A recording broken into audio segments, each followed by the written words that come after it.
All right, analysts, here we are. It's time to take all of our findings and we're going to assemble a malware analysis and triage report.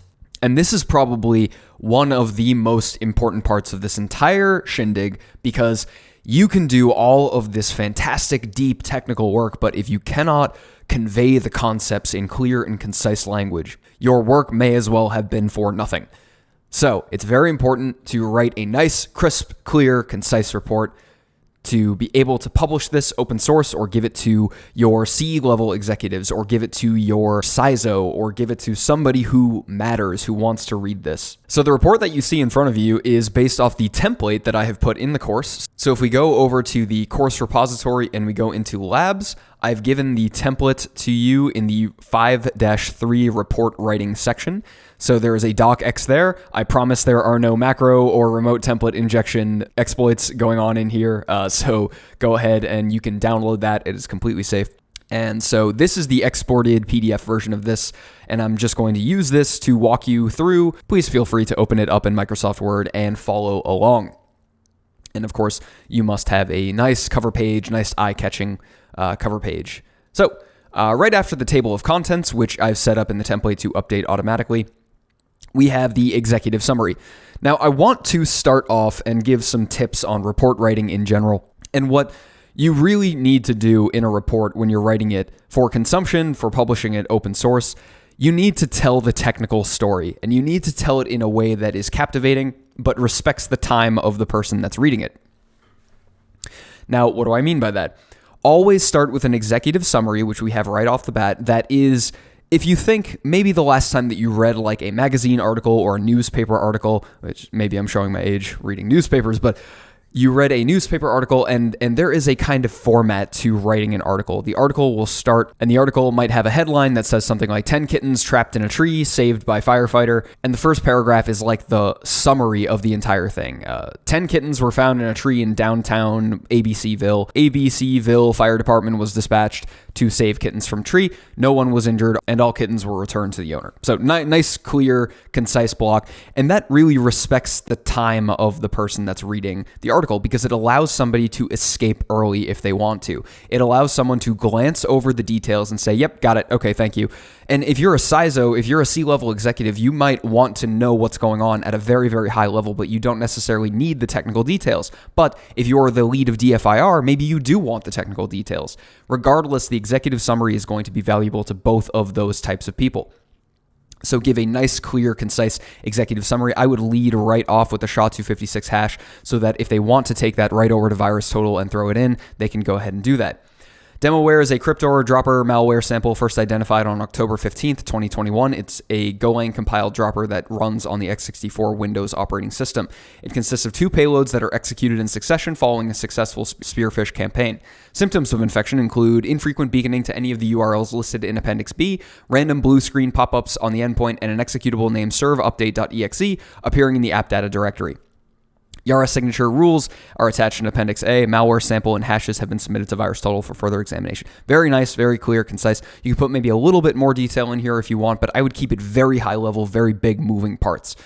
So, moving on to the next part, which I have titled the high-level technical summary. And I'd like to say that when you're telling the technical story of these things, pictures help a lot.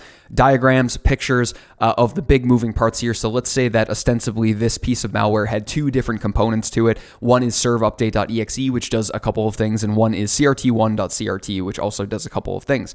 So why not make like a diagram of this? Why not make it so that there are some pictures that have the big moving parts, the composition of the malware, and then break that down into very easy, simple, clean, understandable steps. So use pictures, use diagrams. They're very good for people that don't have a lot of time and people that are visual pictorial learners. So the high-level technical summary. Now, again, this is starting to get more technical. So maybe the people that are more interested in technical IOCs would have more of an interest in this section, but still pretty high level at this point. Demoware consists of 2 parts, an encrypted stage 0 dropper and an unpacked and decoded stage 2 command execution program. It first attempts to contact its callback URL, and notice that I have defanged the URL here, so instead of HTTPS, I put HXXPS, and that's a common way to make sure that a URL cannot be clicked on, so I can't click on this and connect to that potentially malicious domain. and it unpacks its stage 2 payload if successful, then et cetera, and you continue to put in high-level technical information about what this is doing. And again, in this diagram here, I have detailed what this malware would be doing. So one of the diagram blocks is decrypt and install itself as a registry run key, and then beacon back to its C2 server. And then the crt1.crt has 2 subcomponents of that, which detail what that's doing. So again, make diagrams, make them clean and concise. Pictures are great ways to tell stories. So moving on to malware composition, this is where I like to get into a lot of detail about how the malware functions and what it's made of. So this can include the SHA-256 hashes, which in this case, they're both the same for these pieces of malware that don't exist. And then we can have descriptive blocks about what the different parts of the malware are and what they look like. Again, use descriptive language here, tell the technical story, but also use screenshots. Like this is a screenshot of the base64 encoded cert file that is, in this case, ostensibly the second stage payload. And then you get to the point where you will have the basic static, basic dynamic, advanced static, and advanced dynamic analysis blocks. And this should be as technical as you want, plenty of screenshots, plenty of description. And I know it's a little bare bones here, but this should be filled basically with all of the notes in nice organized format, that all of your notes that you took while you were performing the different phases of analysis. Lean heavily into screenshots here, lean heavily into pictorial storytelling. Now, following those 4 sections, I like to put the indicators of compromise. This is screenshots and the text themselves of different URLs, strings. We're going to look at screenshots of like the Wireshark output here. So for the people that need to know how to identify this in a technical sense, we're going to put the snippets of code here, the strings here that can be used to identify, and perhaps screenshots of different URLs. And like we see here in figure 3, this is the Wireshark packet capture of like a beacon check-in. And then we also have the Wireshark download of the stage 2 executable right here. And then the exact same thing goes for host-based indicators. And here in this instance, I have a screenshot of serveupdate.exe being downloaded into the app data directory. Now, for rules and signatures, this can be information on more specific signatures and things to look for. And for this, you can say a full set of Yara rules can be included in one of the appendices. Now, moving down to that appendix, if you want to put in a set of Yara rules, now you'll see that this has code formatted and kept it kind of in the syntax highlighting that you would see in something like Visual Studio Code. Now, I would use this sparingly because if the Yara rule, or really if any kind of code block that you're going to put into a report is like several pages long, like let's say it went down a couple pages from here, maybe not so good. But if there's a nice, clear, concise snippet that you can put in here, let me show you how to use Visual Studio Code and use the text block and format it inside of Microsoft Word. So if you'll notice that this is the Yara rule that we worked on in the rule writing section.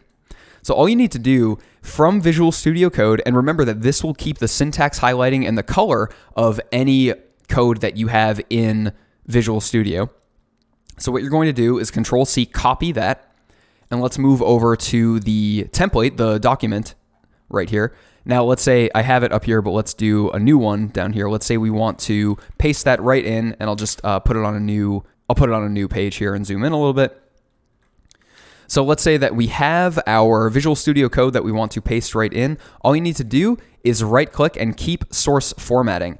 And that should keep the type font, that should keep the colors, the formatting, the spaces even, and that should be just nice, clean to rip it right out of Visual Studio and put it right into your document.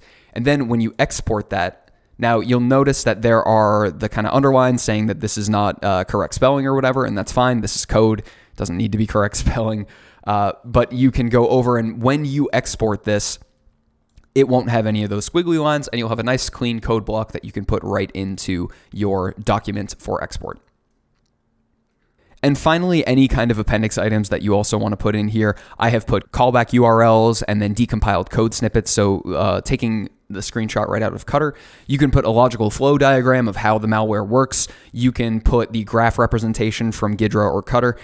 Be creative here. Again, tell the technical story. Tell what are the real important details that you want to get across. And if you can do that, if you can be clean, concise, if you add a high-level overview up here and then get more technical as you go along, you'll have a very well-written report. And so that is the report writing. And with that, I am happy to turn you over to the course final, move on to the next section, the course final, and we will wrap this up and we're going to have a good time doing it. So meet me over there and we will get started on the final for this course.